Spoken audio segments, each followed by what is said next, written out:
20 kg का block. याद रखना यहाँ एक हॉरिजॉन्टल डायरेक्शन में फोर्स है। वैसे अगर आप डाटा देखिएगा तो 200√3 न्यूटन दिया, लेकिन 200√3 का वैल्यू तो 346 में हो जाएगा, लेकिन क्वेश्चन पढ़ते तो 173.2 न्यूटन दिया, इसका मतलब है ये 100√3 है। ओके,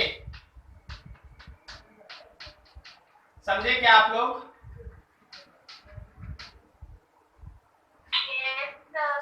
ठीक है, अभी ये भी 1 मीटर है, ये भी 1 मीटर है और ये भी 1 मीटर है।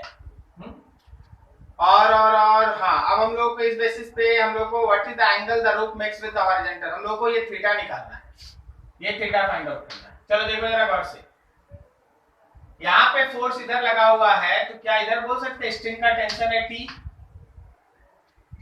अगर ये टेंशन T है तो जरा गौर कीजिए, ये एंगल थीटा है तो ये एंगल थीटा होगा, तो राइट हैंड साइड की तरफ काम करेगा T का cos थीटा और ऊपर की तरफ काम करेगा T का sin थीटा।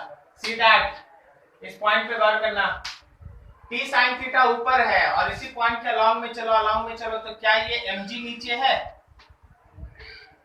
mg का मतलब हो गया 200 न्यूटन। अब देखो ये पॉइंट तो रेस्ट में है ना, ये पॉइंट तो इक्विलिब्रियम में है ना, point P is in equilibrium, point P तुम्हारा इक्विलिब्रियम में। अगर पॉइंट P इक्विलिब्रियम में है तो याद रखना कि जो ऊपर की तरफ T sin थीटा लगा है वो नीचे वाले mg, कहने का मतलब 200 न्यूटन को बैलेंस करेगा, और जो राइट की तरफ T cos थीटा लगा है वो लेफ्ट की तरफ 100√2 100√3 एक्चुअली मतलब 173.2 न्यूटन को बैलेंस करेगा। जब आप इन दोनों को डिवाइड करते हैं, ठीक है, तो ये T और T कैंसिल, आपके पास आएगा sin theta by cos theta that is tan theta, and tan theta is equals to ऊपर में 200 है और नीचे 100√3 है। इसका आंसर देखो तो कितना है, 30 degree. So data should be यहाँ पे 200 होना चाहिए, यहाँ 200 होना चाहिए। जब आप यहाँ 200 लिखेंगे तभी ऊपर और नीचे 200 कटेगा, 1/√3 आएगा, और tan थीटा में आपको याद है ना, tan theta 1/√3 theta equals to 30 पे होता है। So theta will be 30। Question में गलती है, फिगर में 200√3 दिया है और क्वेश्चन में लिखा 173.2, सो ये रॉन्ग है। ओके, तो आपको 200 लेके चलना पड़ेगा तब आपका आंसर मैच करेगा। हाँ जी, और आगे बोलिए।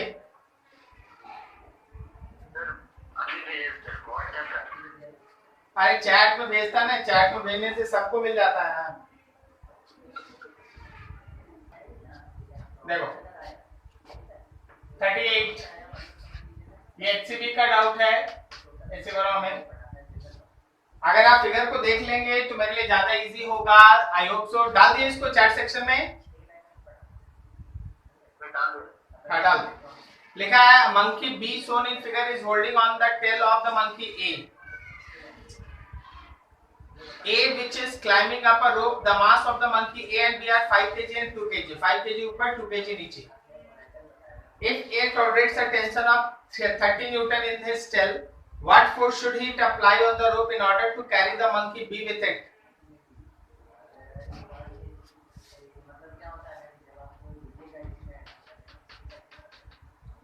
देखो भाई, यहाँ एक रोप है, अब हमसे तो मंकी बनने से रहा, तुम लोग मान लेना कि ये मंकी बना रहे हैं सर।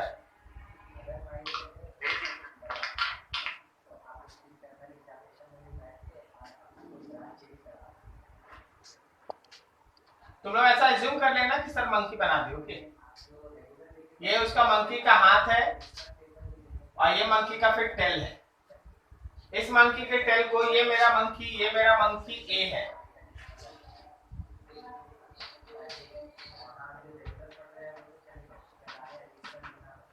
फिर देखो यहाँ पे दूसरा मंकी है, इसका नाम बी मंकी है, और ये इसका टेल, ये बी मंकी।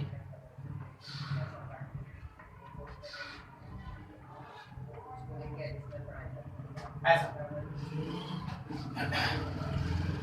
मंकी ए जो है वो 5 केजी का है, मंकी बी जो है वो 2 केजी का है। Mass of monkey A 5 kg, mass of B 2 kg। Monkey A का मास 5 kg है, मंकी बी का मास 2 kg है।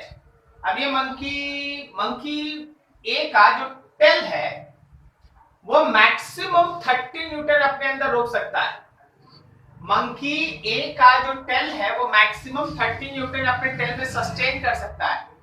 अगर 30 न्यूटन से ज्यादा फोर्स उसके टेल में हुआ तो वो उसको सस्टेन नहीं कर सकेगा। ओके,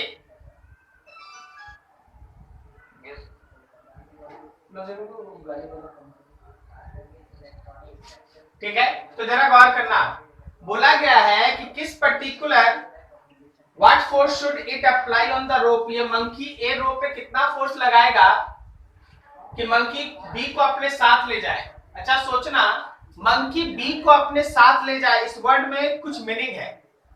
मंकी बी मंकी ए से अलग कब होगा? जब मंकी ए का टेल टूट जाए। क्या सही है?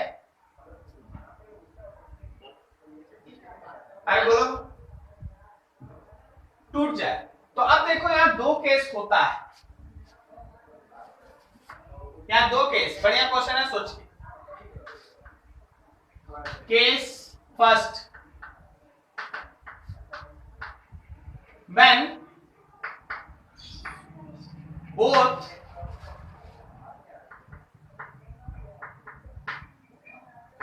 monkeys are moving with constant velocity, दोनों मंकी कांस्टेंट वेलोसिटी से मूव कर रहा है। जरा गौर करना, फ्री बॉडी डायग्राम को समझना। यहां पे ऊपर की तरफ ये फोर्स है ए का, फिर इसका अपना वेट है नीचे की तरफ, मास ऑफ ए एंड जी। फिर देखो उसके टेल में टेंशन है, उसके टेल में टेंशन है, उस टेंशन को हम टी लिखते हैं। ये एक टेंशन टी इधर होगा, और फिर इसका अपना वेट नीचे की तरफ एम बी इंटू जी। क्या आपको ये फिगर समझ में आया? ये ए का फोर्स है, ये ए का वेट है, ये ए के टेल का टेंशन है। जो ए के टेल का टेंशन होगा वही बी के ऊपर का फोर्स होगा, ठीक है। फिर ये बी का अपना वेट है। अब देखो, अगर ये कांस्टेंट वेलोसिटी से मूव कर रहा है तो फॉर मोशन ऑफ ए के मोशन के लिए क्या लिख सकते हैं? ऊपर की तरफ है फोर्स ए और नीचे की तरफ है T plus mass of A and G. देखो सोच के बोलो, नहीं समझ में आया तो फिर बोलो। देख भाई, ये अगर कांस्टेंट वेलोसिटी से चल रहा है तो ऊपर वाला फोर्स और नीचे वाला फोर्स बैलेंस होगा। बोल, सही है? तो जब बोलता है कि नहीं समझ में आया तो थोड़ा दिमाग पे जोर देना है। अगर लिखा है ये कांस्टेंट वेलोसिटी से चल रहा है तो ऊपर वाला फोर्स और नीचे वाला फोर्स दोनों बैलेंस होगा। सही है? तो ये एक इक्वेशन, ठीक है। फॉर मोशन ऑफ बी, अब बी को लेके चलो। बताओ जो अभी नहीं समझे थे, बताओ बी के लिए मोशन का इक्वेशन बोलो। mg minus t, t equals to mb into G. क्या? अरे यार, जब वेलोसिटी कांस्टेंट है इसका मतलब एक्सेलरेशन जीरो है, इसका मतलब नेट फोर्स जीरो है ना। तो नेट फोर्स जीरो होने का मतलब है कि ऊपर वाला फोर्स और नीचे वाला फोर्स बैलेंस है। क्या समझा? ऊपर वाला फोर्स टेंशन, नीचे वाला फोर्स एमबीजी, बैलेंस हो गया। अब दोनों को ऐड करो।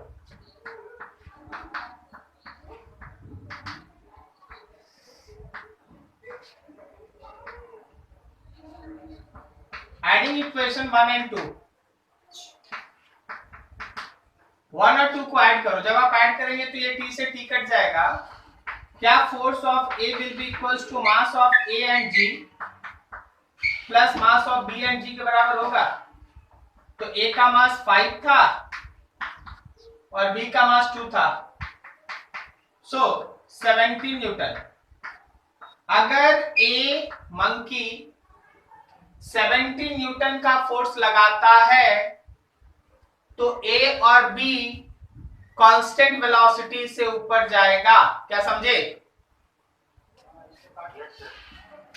अब मान लो ए थोड़ा फोर्स बढ़ाया, देख 70 न्यूटन में कांस्टेंट वेलोसिटी था। अब सोच के बता, अगर ए 70 के जगह पे 80 न्यूटन फोर्स लगाएगा तो कांस्टेंट वेलोसिटी होगा ऊपर की तरफ या एक्सेलरेशन होगा? एक्सेलरेशन होगा। 80 के जगह 90 लगाएगा तो एक्सेलरेशन और होगा, 90 की जगह 100 लगाएगा तो एक्सेलरेशन और होगा, 100 की जगह 150 लगा देगा तो एक्सेलरेशन और होगा। लेकिन जैसे जैसे वो अपना फोर्स बढ़ाएगा वैसे वैसे उसके टेल का टेंशन भी तो बढ़ेगा। क्या समझे आप लोग सब कोई? तो आपको अभी क्वेश्चन क्या बोला है ना कि उसके टेल का मैक्सिमम टेंशन 30 न्यूटन तक होना चाहिए। आप देखिए सेकंड केस हम मानते हैं, सेकंड केस बना रहे हैं।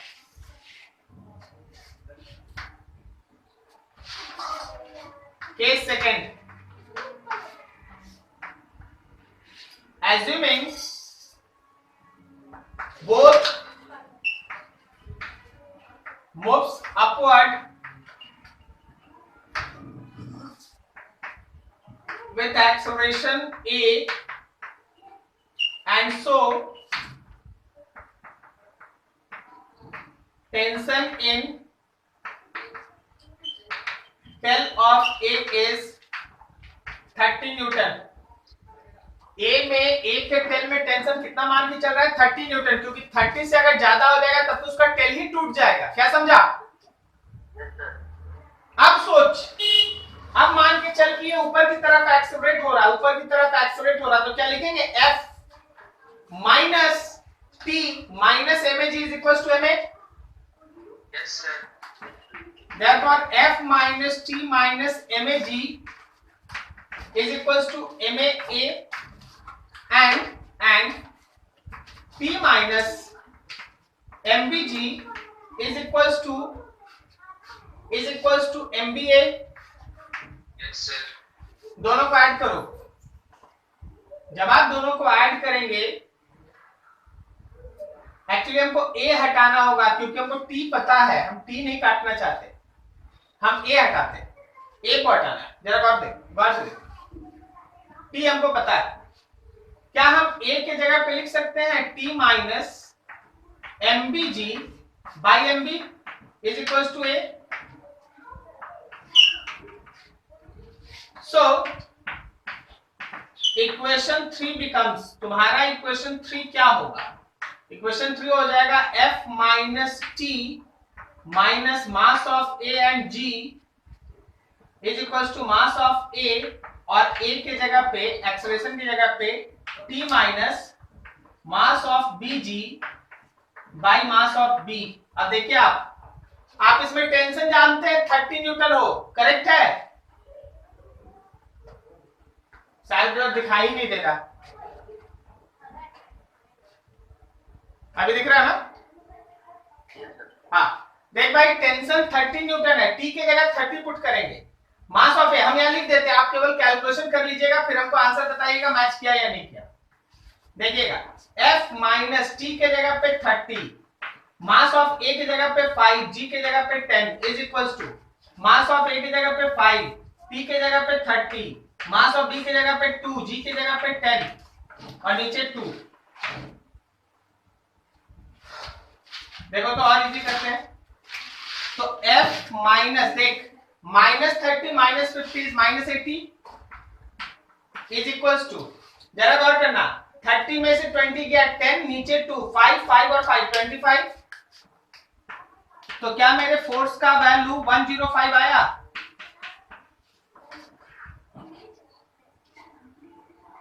आपका डाउट था, वैसे आप हर सबको सुनिए, देखिए जरा ध्यान से। यहां पहला आंसर कितना आया था? 70 न्यूटन से लेके 105 न्यूटन तक आपका फोर्स ए का कुछ भी होगा, दोनों एक साथ मूव करेगा। क्या बोला? सही समझ में आया? Yes, sir. पूरा लाइन सुनना। 70 न्यूटन से अगर कम फोर्स लगाएगा ना, 70 न्यूटन से अगर कम फोर्स लगाएगा तो स्लिप करके नीचे गिर जाएगा। ओके,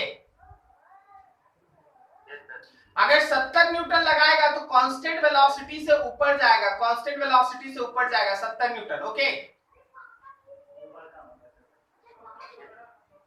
अगर 70 से फोर्स बढ़ाया 80, 90, 100, वो एक्सेलरेट होगा 105 तक। जब वो 105 न्यूटन का फोर्स लगाएगा तो ये ऊपर एक्सेलरेट होगा और उसका टेल सेफ रहेगा, सो बी भी साथ में रहेगा। लेकिन जैसे ही 105 न्यूटन से 106 न्यूटन का फोर्स करेगा, उसके टेल का टेंशन 30 न्यूटन से बढ़ जाएगा और उसका टेल ब्रेक कर जाएगा। Is this clear? Yes, sir. Note करो बढ़िया से। सब कोई क्वेश्चन एक बार पढ़ लेना, चैट में भेज दिया है, और फिर उसके बाद इसको नोट करना बढ़िया से, फटाफट। का स्टेटमेंट समझाएगा, वो लाइन कोई बोलेगा क्या? किनका डाउट था? आदित्य कुमार प्लीज उस लाइन को पढ़िए। तो मत पढ़ना कि सर 70 न्यूटन ग्रेटर देन और less than equals to F A, ऐसे नहीं, थोड़ा फिजिक्स की तरह बोलो। देखो ये दीक्षा का है,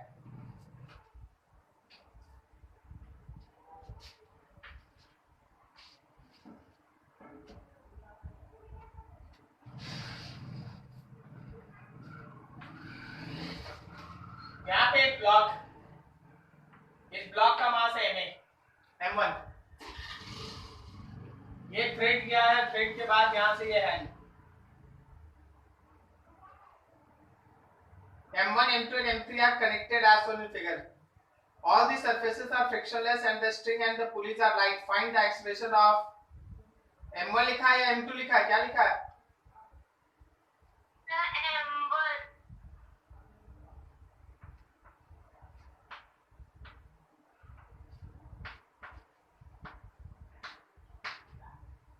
ऐसा है, ये A पुली है, ये B पुली।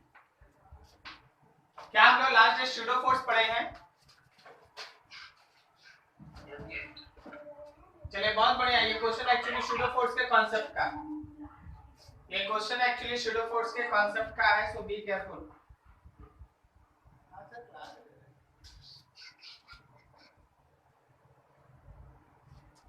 तो हम लोगों को है ना यहाँ पे शूडो फोर्स के बारे में है ना थोड़ा सीखना और समझना है, ठीक है? देखो ये मान लो राइट की तरफ एक्सेलरेट होता है ए नॉट से, तो सोच के बताना, पुली ए तो स्थिर है लेकिन पुली बी नीचे जाएगा ना ए नॉट से। Yes, sir. अब देखो पुली बी के ऊपर m2 और m3 मूव करेगा, कोई ऊपर जाएगा कोई नीचे जाएगा, सही है? Yes, sir. तो m2 और m3 का मोशन जिस पुली पे हो रहा है, बी पुली पे हो रहा है, B pulley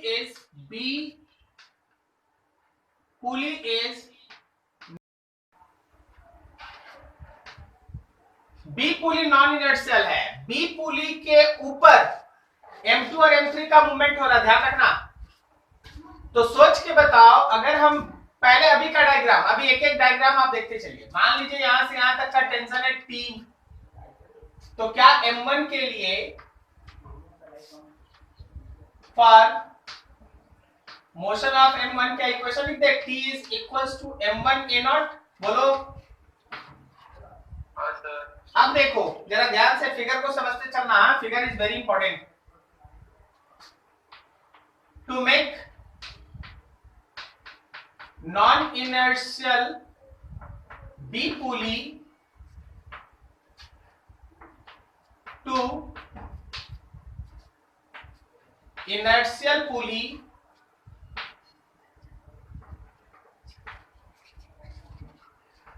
we have to use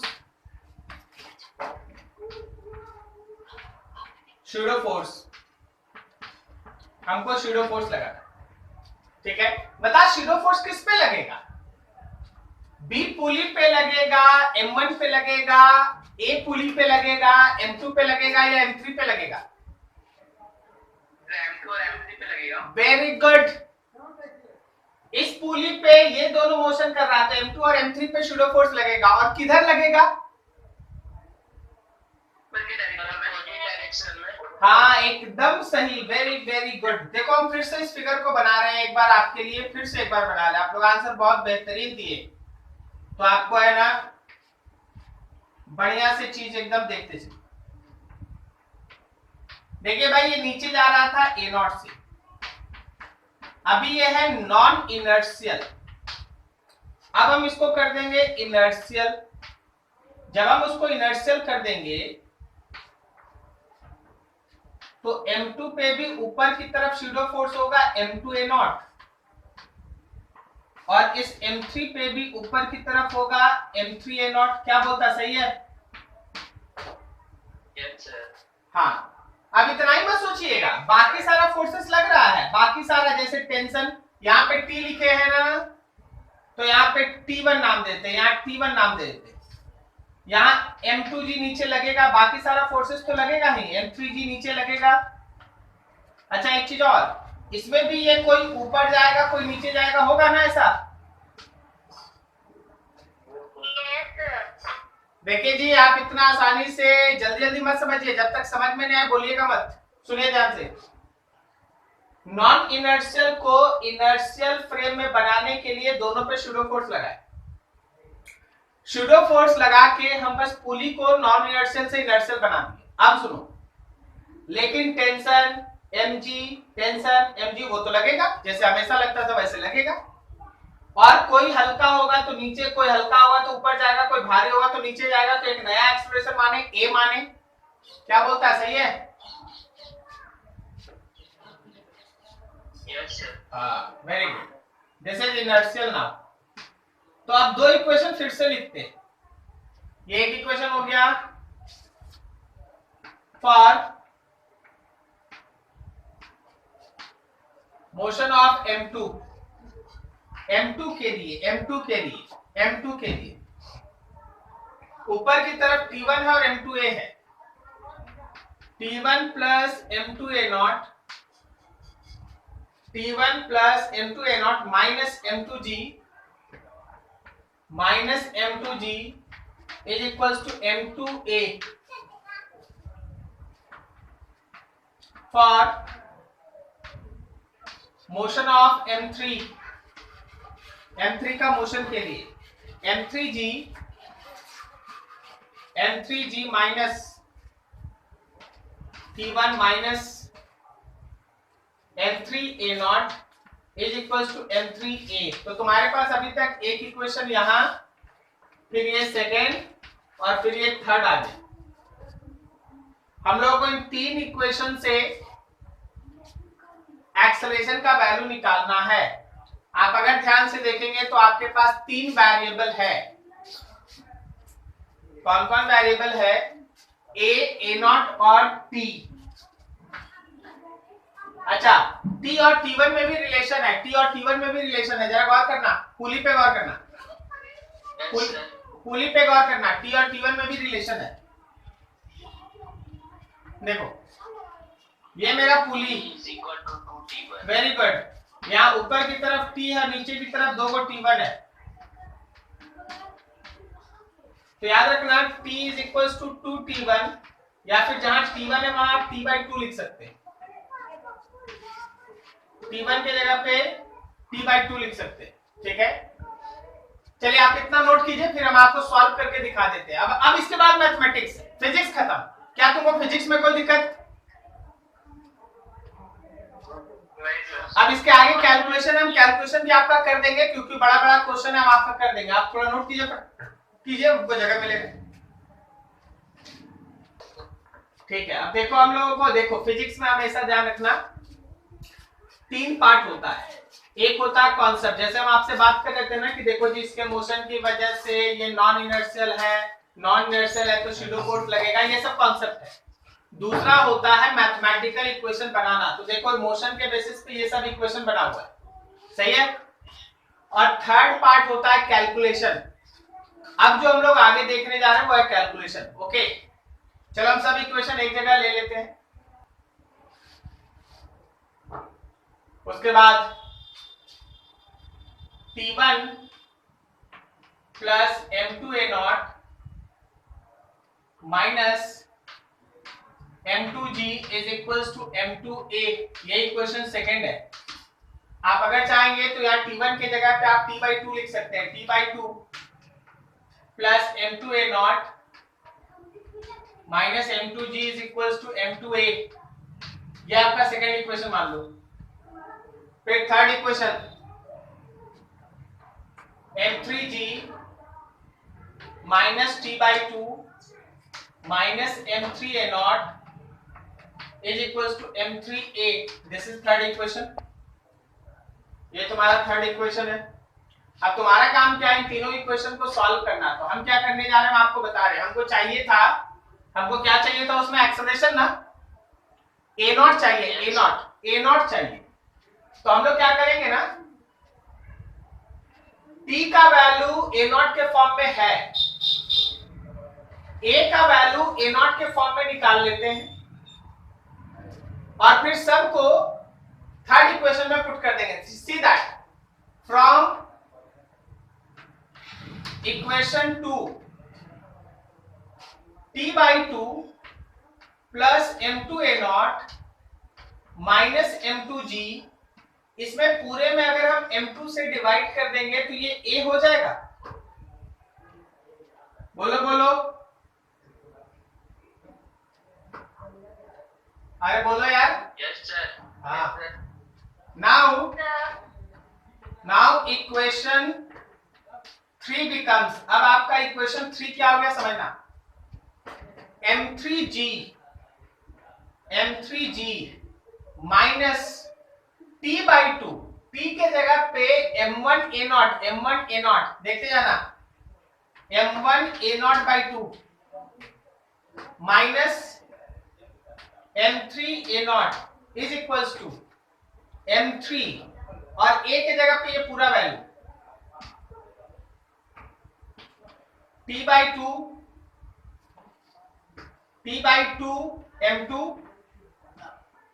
plus m2 cancel, a naught minus m2 cancel g। बोलो बोलो, समझा? Yes sir. देख लो, हम एक बना देंगे, हम हर दिन नहीं बनाएंगे, हम फिजिक्स केवल सॉल्व करके इक्वेशन बना के छोड़ने वाले हैं। हर दिन केवल हम इक्वेशन बना के छोड़ने वाले हैं, सॉल्यूशन तुमको निकालना है, ठीक है? देख भाई, टारगेट रखना है ए नॉट निकालना है। m3g minus m1/2 plus m3 a naught is equals to m3 bracket में देख, t के जगह पे m1a नॉट/2 m2 plus a naught minus g। ठीक है, अभी देखो,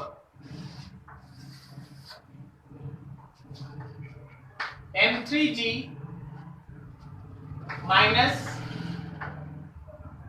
m1/2 plus m3a naught is equals to, multiply कर लेते हैं, m3 m1/2 m2 m3 m1/2 m2 a not plus m3a not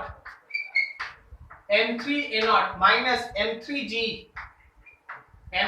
अब सब a नॉट को एक साइड ले आओ, इसको उठा के इधर करो, इसको उठा के इधर करो, m3g और minus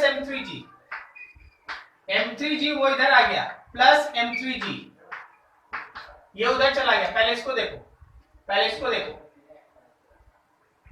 m1 m3 a not by 2 m2 plus m3 a not, ये माइनस था इधर गया plus m1/2 plus m3 a not, इसमें से g2 m3g, राइट में देखो, सब में से a नॉट को कॉमन निकाल लेना, देखते जाना, m1 m3 by 2m2 plus m3 plus m1 by 2 plus m3 और सब में a नॉट बाहर ऐसे बोलो बोलो।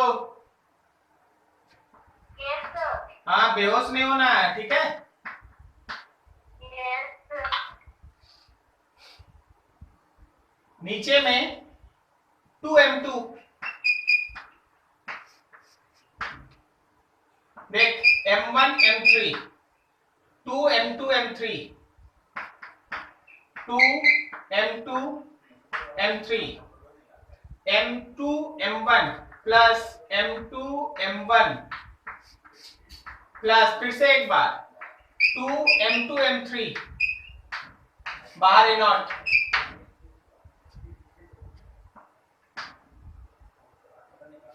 इसको इधर भेज दो, ये नीचे वाला टर्म इधर भेज दो 4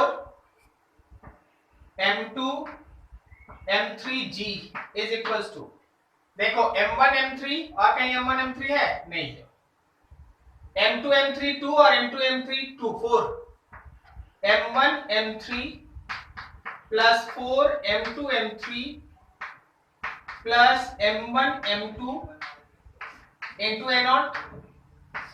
सो फाइनली a naught के लिए इसको नीचे भेजो, therefore a naught is equals to 4 m2 m3g divided by m1 m3 4 m2 m3 plus m1 m2।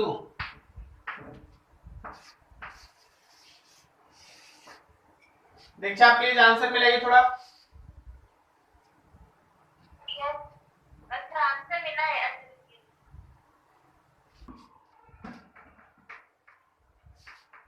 Concept of apparent weight and actual weight in case of lift system। Concept of apparent weight and actual weight in case of lift system। देखो हमेशा ध्यान रखना कि body का जो actual weight है वो हमेशा mg होता है, एक्चुअल वेट कभी नहीं बदलता। Actual wait is always mg, ठीक है, एक्चुअल वेट में कोई बदलाव नहीं होता है। लेकिन सोचिए, थोड़ा लॉजिकल बनिए, जो आप बोल रहे हैं उसको समझिए। अभी मान लीजिए आप स्टेशन पे जाते हैं, आपके पास एक वेट मेजरिंग मशीन है, या आप गली मोहल्ला में भी देखते हैं, बाजार में देखते हैं, वेट मेजरिंग मशीन रहता है, सही है। उस वेट मेजरिंग मशीन पे जाके तुम खड़ा हो जाता है। जब तुम वेट मेजरिंग मशीन पे जाके खड़ा हो जाता है, वो तुम्हारा वजन बताता है सपोज 55 kg। बताओ क्या 55 kg तुम्हारा एक्चुअल वेट है? No sir, no sir. क्यों एक्चुअल वेट नहीं है वो तुम्हारा? 550। हाँ 55 kg 550 न्यूटन, क्या ये तुम्हारा एक्चुअल वेट है? Yes sir. नहीं यार, ये उतना ही फोर्स है जितना कि तुम पैर से है ना उस मशीन पे लगा रहा है। अभी हम तुमको 2-3 चीज बताते हैं, सोचना। तुम्हारा मान लो कोई एक फ्रेंड है बगल में खड़ा है, और तुम है ना उसके कंधे पे ऐसे हाथ दे के खड़ा हो गया उस वेट मेजरिंग मशीन पे, तो क्या वो 55 kg शो करेगा? No sir. ज्यादा या कम? ज्यादा शो करेगा या कम शो करेगा? ज्यादा शो करेगा। अरे कम न शो करेगा। तुम अगर बगल वाले दोस्त पे ऐसे कंधे पे हाथ रख दो, कम न शो करेगा। Yes sir.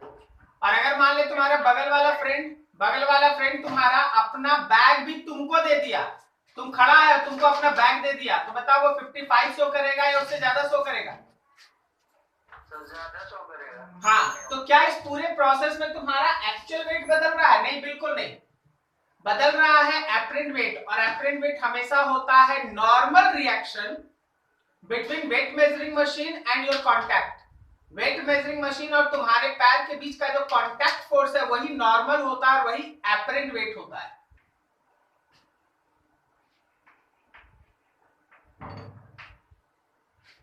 Apparent weight is n is equals to apparent weight is equals to n is equals to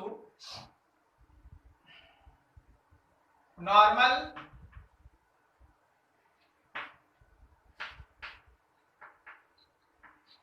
contact force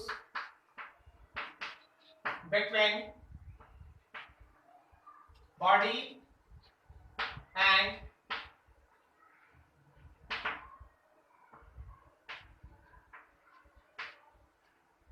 weight measuring machine. The apparent weight. Is this clear? Apparent weight n is variable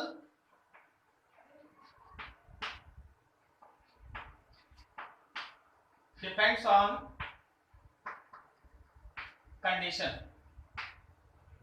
condition और situation के हिसाब से apparent wait बदलता है, but actual wait remains constant. Actual wait constant होता है। तो चलिए जरा देखते हैं सिचुएशन पे। लिफ्ट सिस्टम, लिफ्ट सिस्टम, ये तुम्हारे पास एक वेट मेजरिंग मशीन है और इस पे तुम खड़ा है। ये लिफ्ट अभी कांस्टेंट वेलोसिटी से मूव कर रहा है, मतलब एक्सेलरेशन 0 है। अगर एक्सेलरेशन 0 है तो क्या तुम्हारा इसका फ्री बॉडी डायग्राम में बॉडी पे नॉर्मल ऊपर लगेगा और mg नीचे लगेगा? बोलो बोलो। अगर वेलोसिटी कांस्टेंट है, एक्सेलरेशन 0 है, तो क्या हम normal is equals to mg लिखें? मतलब ये वो केस है जहां apparent weight is equals to actual weight. Apparent weight is equals to actual weight. Apparent weight जो है वो एक्चुअल वेट के बराबर है। ठीक है, चलिए ये फर्स्ट था। सेकंड देखो,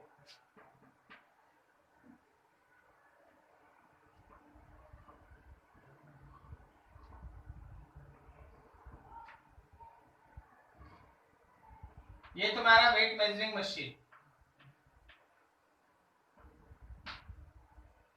इस बार ये वेट मेजरिंग मशीन ऊपर की तरफ एक्सेलरेट हो रहा है ए से। तो जरा सोच के बताओ, ये जो अभी लिफ्ट है, अगर ये ऊपर की तरफ एक्सेलरेट हो रहा है तो ये लिफ्ट इनर्शियल है या नॉन इनर्शियल? Non inertial.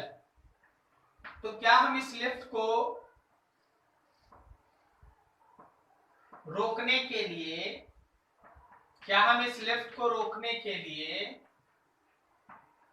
इस मैन पे एक शूडो फोर्स नीचे की तरफ बना है ma?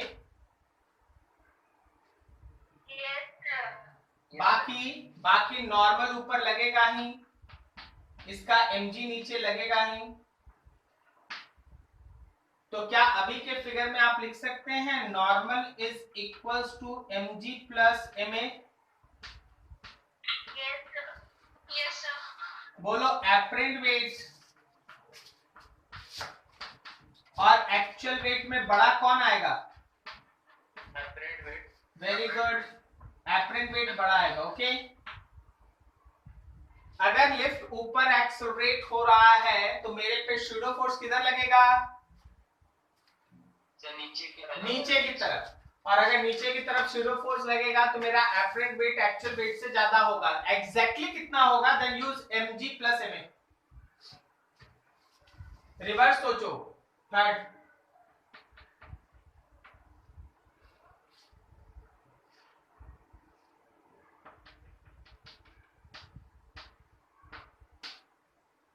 अगर ये लिफ्ट नीचे की तरफ एक्सेलरेट हो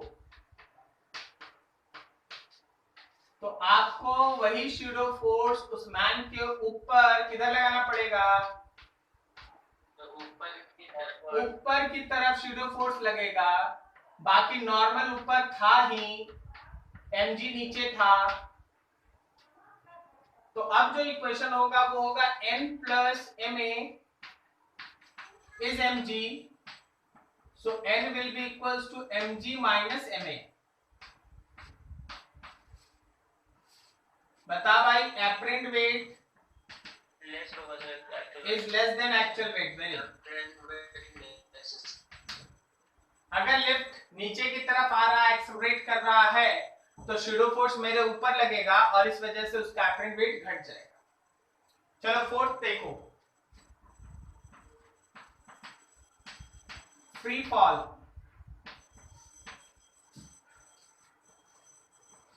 मान लीजिए ये लिफ्ट है, लिफ्ट में पर्सन है और ये पर्सन नीचे की तरफ ये जी से गिर रहा है। लिफ्ट अगर ये नीचे की तरफ जी से गिर रहा है